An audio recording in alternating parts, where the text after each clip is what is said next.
Assalamu alaikum wa rahmatullahi wa barakatuh.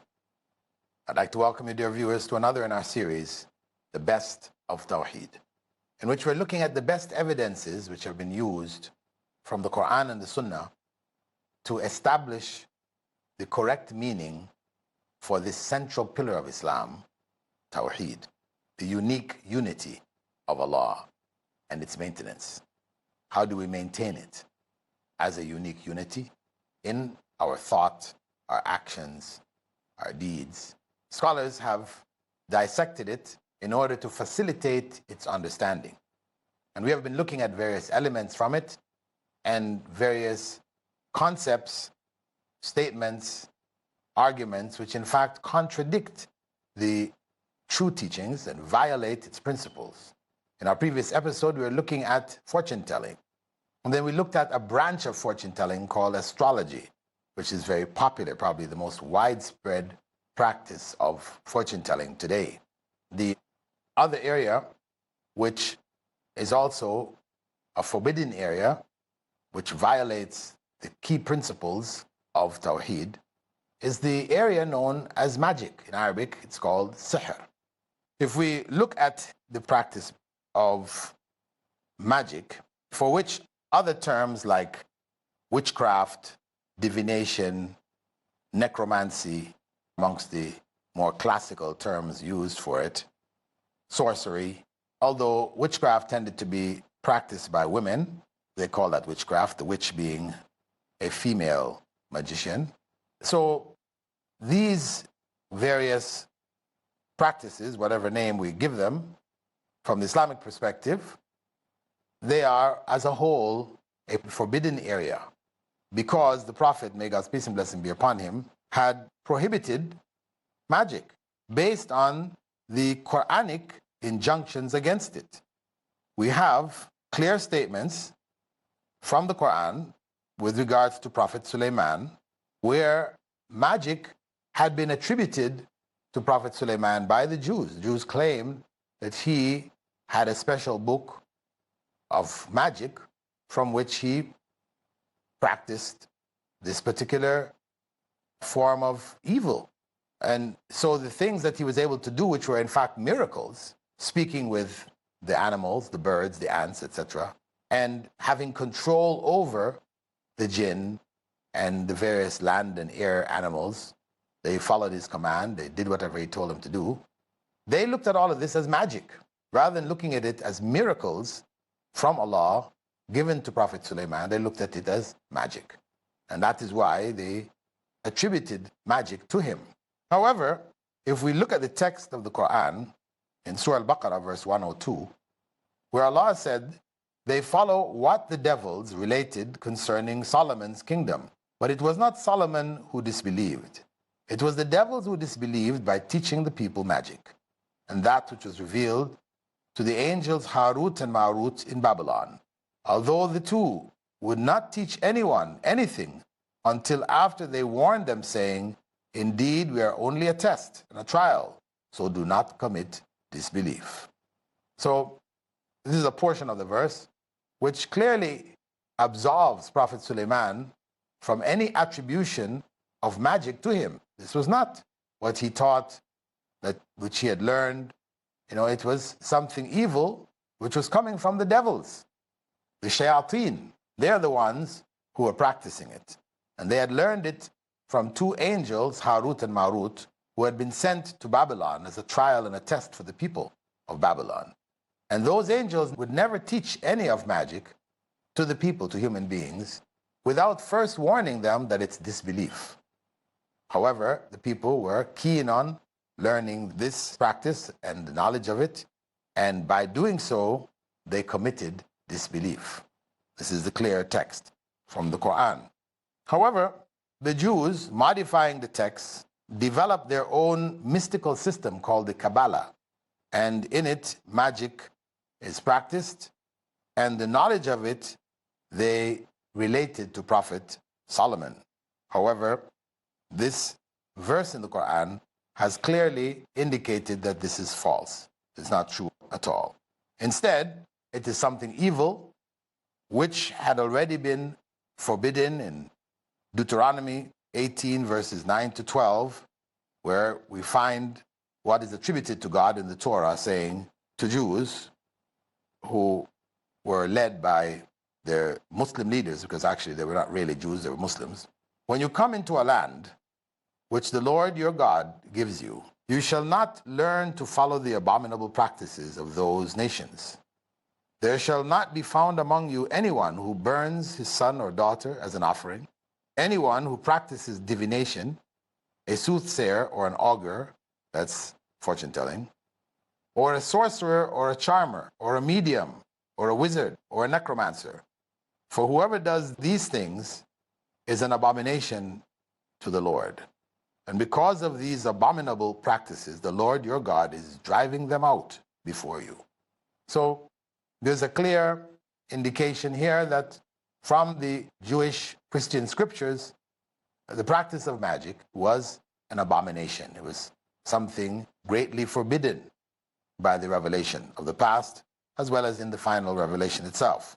And in the same verse we looked at, where Allah clears Prophet Sulaiman of any association of magic to him, Allah says there, whoever purchases it would have no share of paradise in the hereafter, indicating that the person will end up in hell. One who is engaged in it would in fact end up in hell. The question concerning magic, where it has become so popular today as a form of entertainment, and we know a good portion of that magic is just trickery. It's just a form of delusion or illusion. They give you an impression of one thing when things are in fact another way. That's not the way they actually are. So is this then forbidden? Is this a part of the forbidden magic? Or is there white and black magic? You know, people talk about black magic, and then there's white magic. So black magic is like the bad magic, and white magic is like the good magic. Well, the reality is, from the Islamic perspective, is all magic. It's all forbidden.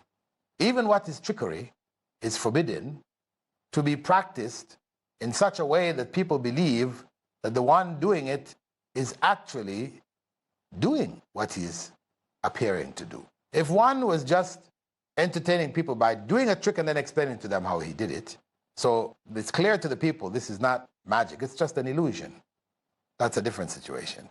But where one comes out and you go through all the motions, and you have your assistants and you do things, sawing people in half and all these other kinds of things, and the people are just amazed. How did he do it? How is it possible? And they think that this person is actually able to do these things.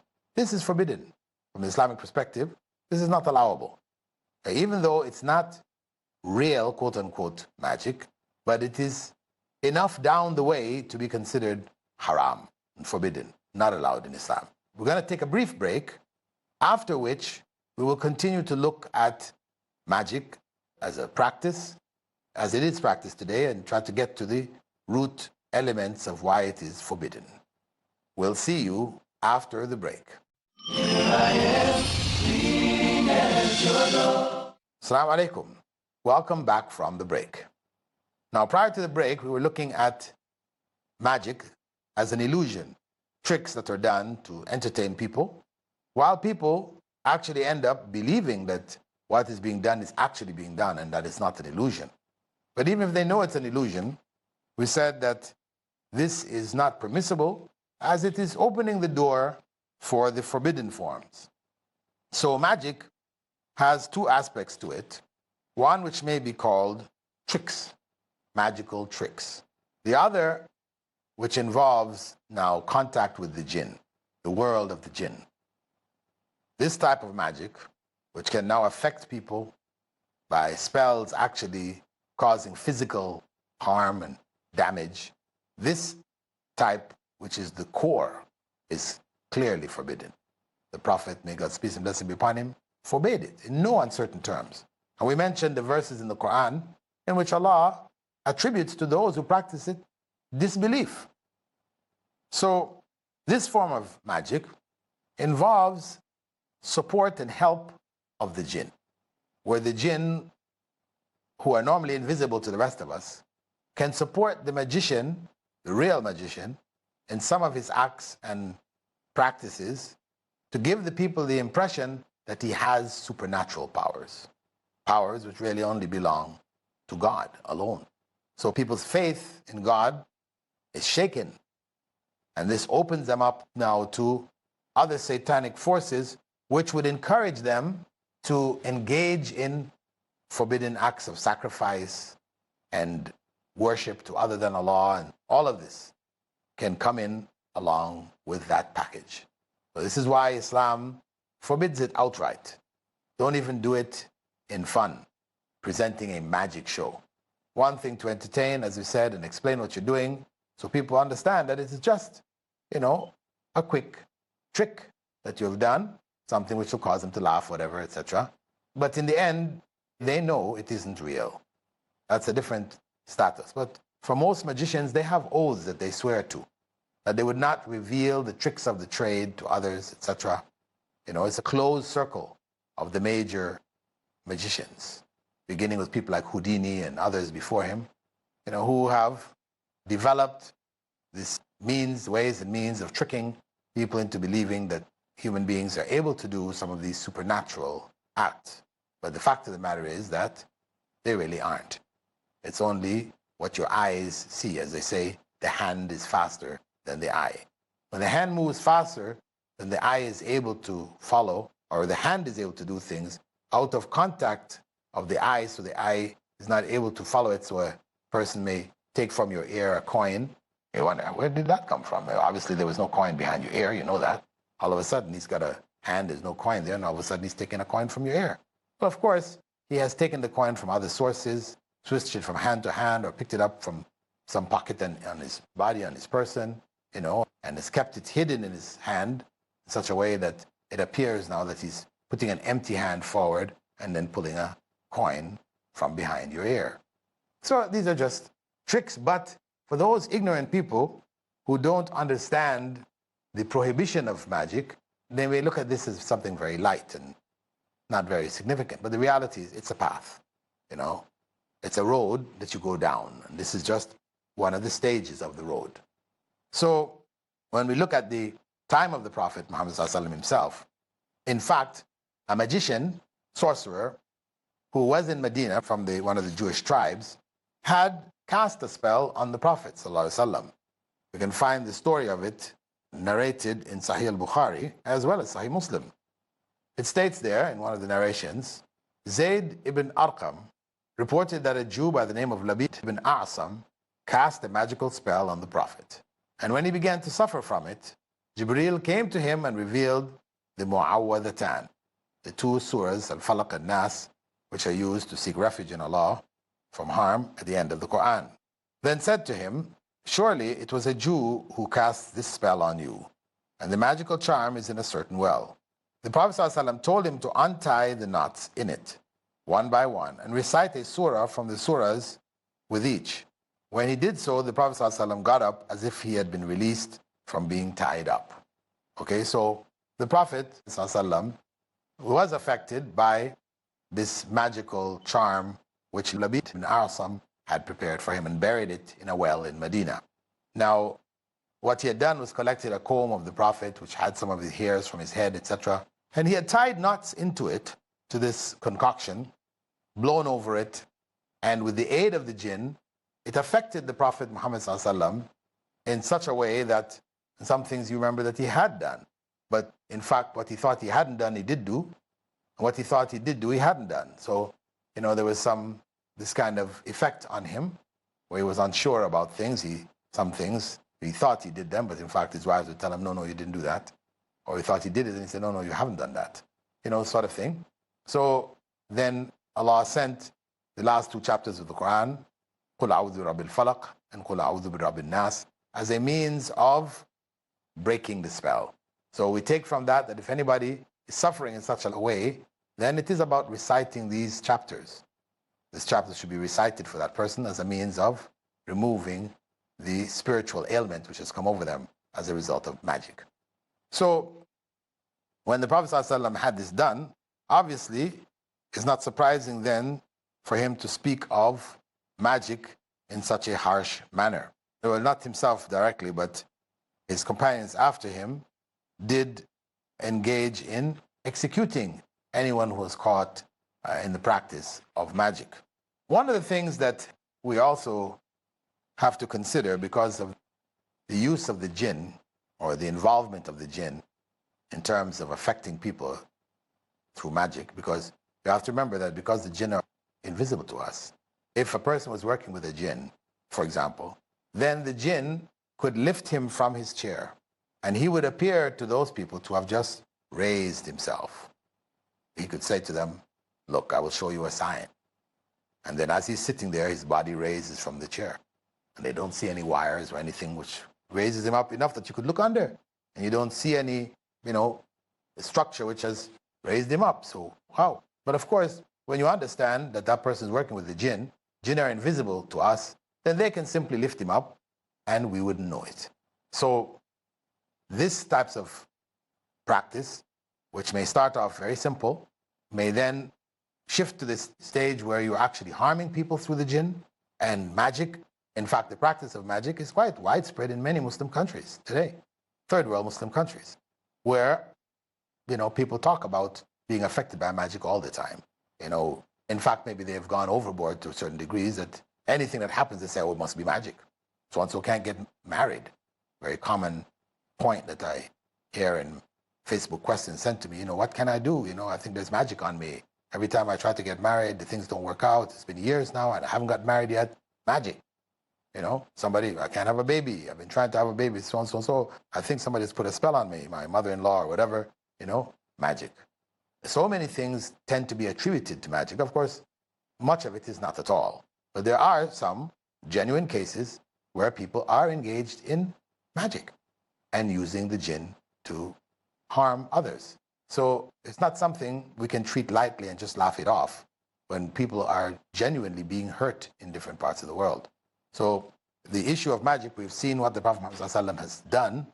He has advised to be done, the recitation of the last 2 chapters of the Quran, in order to break the spell and to clear the person from its effects, that we can do likewise, where somebody who comes to us, who informs us, that they're suffering in this way or the other way, without going into great details as to how, when, where, why, we can simply recite over them these last 2 chapters, recite it, continually, and Allah willing, the state that they're in will be corrected or alleviated.